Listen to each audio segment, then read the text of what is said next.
ఎవరి మతాచారాలను వాళ్ళు పాటించడం తప్పలేదు. అమెరికా క్రైస్తవ దేశం కదా, వాళ్ళ క్రిస్మస్ అప్పుడు విపరీతంగా ప్రార్థనలు చేస్తారు కదా, రోడ్లని బ్లాక్ చేస్తారు వాళ్ళు. రోడ్లన్నిటి మీద ఉన్న రోడ్డు మధ్యలో వాళ్ళు ఏమైనా ప్రార్థనలు చేస్తారా? చర్చిలోనే చేస్తారు. అక్కడే ఇతర మతాలకు సంబంధించినటువంటివి కూడా ఉన్నాయి. యూదులకి సంబంధించిన ప్రార్థనా స్థలాలు ఉన్నాయి, సిక్కులకు సంబంధించినవి ఉన్నాయి, హిందువులకు సంబంధించిన ఉన్నాయి. కార్యక్రమం లోపల జరుగుతుంది, బయట రోడ్లంతా బ్లాక్ చేయడం జరగదు. ఈవెన్ పార్కింగ్ ఇట్లాంటి సిస్టమ్ ఉంటుంది.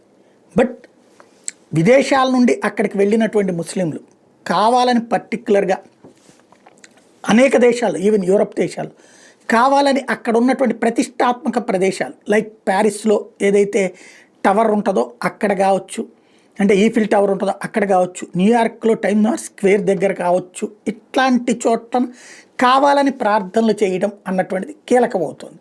అంటే ఆ విజువల్ని వాళ్ళు చూపిస్తున్నారు ప్రపంచానికి. ఇదిగో మేము ఇట్లాగా సంఘటితంగా ఉంటే మేము ఇక్కడ ఆధిపత్యం చెలాయించగలిగాం, ఇలాంటి అత్యంత రద్దీ ప్రదేశాన్ని కూడా మేము బ్లాక్ చేయగలిగాం అన్నటువంటి. అంతకుమించి ఏంటి ప్రయోజనం? అక్కడ వాళ్ళకి మసీదు లేదా, మసీదులో ప్రార్థన చేసే అవకాశం లేదా?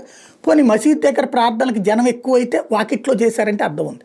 కానీ ఇలాంటి జంక్షన్స్లో చేయాల్సిన అవసరం ఏంటి అంటే ఉద్దేశపూర్వకమైనటువంటి ఒత్తిడి అనమాట.